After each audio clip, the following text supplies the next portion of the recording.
क्या तुम भी चाहते हो हिंदू एक हो? क्या तुम चाहते हो भारत बांग्लादेश ना बने? क्या तुम चाहते हो जात पात छुआछूत भेदभाव मिट जाए? कौन कौन मऊरानीपुर का हिंदू चाहता है?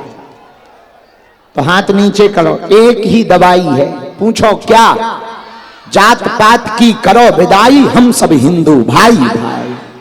मऊरानीपुर वाले सभी स्वागत अच्छे से करें। तुम्हारे यहां पर जो अतिथि आए हैं वो केवल भारत के नहीं, इंटरनेशनल भी आए हैं। नेपाल के भी हिंदू आए हैं, पूरे भारत के हिंदू आए हैं, कोने कोने से लोग आए हैं जिनके अंदर हिंदुत्व का उबाल है, खून है। वो सब लोग इस महापद यात्रा में, सनातन हिंदू एकता पद यात्रा में आए हैं। जितने भी लोग ऊर्जा के साथ चल रहे, हम सबके लिए अपने आराध्य श्री बालाजी के चरणों में प्रार्थना कर रहे हैं कि सबका अनुष्ठान पूरा हो गए, किसी की यात्रा भंग ना हो गए। जो जहां से सम्मिलित है, हे राम राजा ओरछा सरकार, वहीं से उसकी अर्जी को स्वीकार कर लेना। राम राजा में जाकर विराम करेंगे। अद्भुत संयोग है, जब महाभारत का युद्ध हुआ तो भगवान श्री कृष्ण ने अर्जुन को गीता सुनाई। हम भी जब पदयात्रा में निकलने वाले थे तो गीता ही सुन के आए। परम पूज्य श्री गीता मनीषी जी महाराज ने हमें गीता सुनाई। अद्भुत संयोग है, जब गीता प्रारंभ हुई महाभारत का समर, तो मार्गशीर्ष का महीना था, और जिस दिन गीता हमारे यहां प्रारंभ हुई उस दिन से ही मार्गशीर्ष का महीना प्रारंभ हुआ था। अद्भुत संयोग है कि गीता के श्लोक सुनकर के यात्रा प्रारंभ हुई, और हमें भरोसा है माता सीता के रूप में इस देश की बेटियों की रक्षा का संकल्प लेकर के विराम किया जाएगा। अद्भुत संयोग है इस महापद यात्रा का, हिंदू सनातन पद यात्रा का। हिंदुओं, बागेश्वर धाम में बैठे बजरंग बली, ओरछा में बैठे राम राजा, हनुमान जी का और राम जी का मिलन होते हुए करोड़ों हिंदू देखेंगे। आपने ये तो सुना होगा कि हनुमान जी महाराज राम जी के सेवक हैं। हमको तो ऐसा लग रहा जो हजारों हिंदू, लाखों हिंदू तपती हुई दोपहरी में पैर में छाले पड़ गए, फपोले पड़ गए, प्यासे भूखे बेचारे चलते रहते।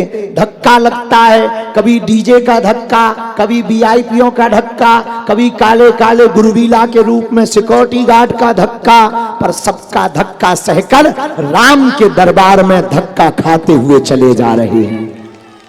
हम दरबार में धाम पर बोला करते थे, डले रहो दरबार में, धक्का मुक्का धनी के खाओ, एक दिन ऐसा आएगा तुम ही धनी हो जाओ। हिंदुओं, अद्भुत संयोग है, महाभारत का समर गीता से प्रारंभ हुआ था।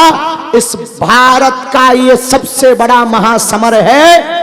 जात पात भेदभाव, छुआछूत, ऊंच नीच, अंगड़े और पिछड़े के नाम पर हिंदुओं को बांट करके हम लोगों को कमजोर किया जा रहा।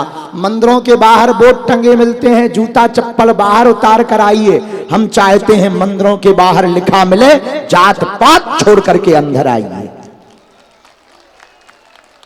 इसलिए मऊरानीपुर के हिंदुओं, हमने तो कमर कस ली। बुरा न मानना, बांग्लादेश की स्थिति तुम्हें पता ही है। एक गाना सुना होगा, फिल्मी गाना था बहुत पुराना, मेरे पिया गए रंगून किया है वहां से टेलीफोन। वहां भी हिंदू रहते थे, आज इतने से बचे। पाकिस्तान में आजादी के बाद 12% के लगभग हिंदू थे, आज मात्र 2% बचे। इंडोनेशिया में हिंदू थे, थोड़े से बचे। सूरीनाम में हिंदू हैं, थोड़े से बचे। फिजी में हिंदू हैं, थोड़े से बचे। मॉरिशस में हिंदू हैं, कन्वर्टेड हो रहे हैं। नेपाल हिंदू राष्ट्र था, खत्म हो गया, अकेला भारत बचा। एक दिन तुम भी डायनासोर जैसी प्रजाति बन जाओगे, विलुप्त प्रजाति कहलाओगे। अगर अभी नहीं जागे तो अभी नहीं तो पर हम लोग कै में फंसे, जे पंडित जी हैं, जे क्षत्रिय हैं, जे वैश्य हैं, जे शूद्र हैं, एक बात बताओ, एक बाप की 4 संतानें होती हैं, चारों संतानों में बाप को कोई ज्यादा प्रिय कोई कम प्रिय होता है क्या? जोर से बोलो। क्या कोई पिता चाहता है कि बड़े वाले बेटे का सम्मान हो, छोटे वाले को लात लगे? बोलो जोर से। जब एक पिता नहीं ये सोच सकता तो हम सब उस परम पिता की संतानें हैं। वो परम पिता हमारे लिए लात के लिए कब सोचेगा? हम उस ईश्वर की संतानें हैं जिस परमात्मा ने चारों वर्णों को बनाया है। तो उस परमात्मा की बनाई हुई व्यवस्था पर हम लोग रोड़ा डालने वाले, दीवाल बनाने वाले कौन होते हैं? इसलिए इन संतों ने, हनुमानगढ़ी वाले महाराज जी, पूज्य व्यास जी, पूज्य महाराज जी बैठे, हमारे ज्येष्ठ भ्राता श्री राजीव लोचन दास जी बैठे, रोज एक एक दो दो महात्मा आ रहे। कल मां कनकेश्वरी भी आ रही, दंदरुआ सरकार महाराज जी भी कल सुबह पहुंचेंगे। रात्रि में उन्हें आना था, व्यस्त हो गए। पर भैया ये भारत के अब सब संतों ने ठान लिया।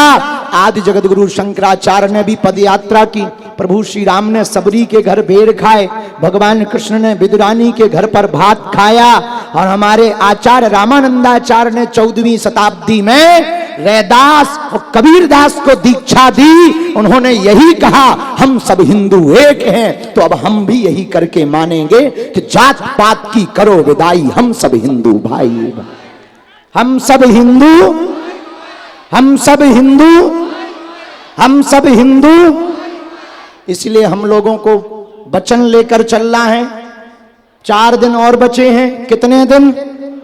पर 4 दिन में यात्रा ब्राह्म होगी। जातिवाद खत्म हो पाएगा क्या? वो तब होगा जब तुम खुद बागेश्वर बाबा बनोगे। हमारे भर भौंकने से नहीं होगा। ना तो हमें नेता बनना है, ना तुमसे वोटें चाहिए, ना किसी पार्टी को सपोर्ट कराना है। हमको तो बस तुम्हारी बेटियों की चिंता है, वो लव जिहाद के चक्कर में ना पड़ जावे। हमको तो तुम्हारे पूर्वजों के संस्कारों की चिंता है कि जिस रामायण और गीता को बचाने के लिए तुम्हारे पूर्वजों ने सिर कटवा दिया, आज उसी को हिंदू बीच सड़कों पर जला रहा है। हमको तो तुम्हारी चिंता है कि तुम्हारे बच्चे का क्या होगा कालिया, वो कन्वर्टेड ना हो जाए, कहीं तुम्हारे ही घर में क्रॉस लटका ना देवे, या हलीउल्लाह। हम किसी के खिलाफ नहीं हैं। मुसलमानों की एक अच्छी बात है, पूछो कौन सी? पूछो। उनमें जातियां बहुत हैं, सिया हैं, सुन्नी हैं, खान हैं, पठान हैं, इतने मुसलमान हैं, लेकिन वो सिर्फ मुसलमान हैं। जब उनके मजहब पे बात आती है वो सिर्फ मुसलमान बनते। हिंदुओं की एक ही कायरता है, वो या तो पंडित जी हैं, या क्षत्रिय जी हैं, या वैश्य है, या शूद्र है। हमें अपनी चिंता नहीं है, हमें तुम्हारी चिंता है कि तुम्हारा क्या होगा, तुम्हारे बच्चे का क्या होगा। आप अपने लिए ना सही सड़कों पर निकलो, पर अपने आने वाली नाती पोता बेटा बेटियों के लिए तो सड़कों पर उतरो। अपनी संस्कृति को बचाने के लिए तो घर से बाहर निकलो।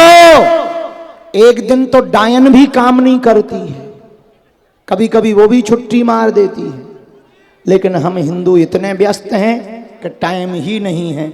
बुरा ना मानना, हम ना तो प्रवचन देने आए, जगाने आए हैं। सुबह यहीं पर सामूहिक अर्जी लगाई जाएगी। 7 बजे सुबह जाने के पहले हम सामूहिक अर्जी लगाएंगे। राष्ट्रगान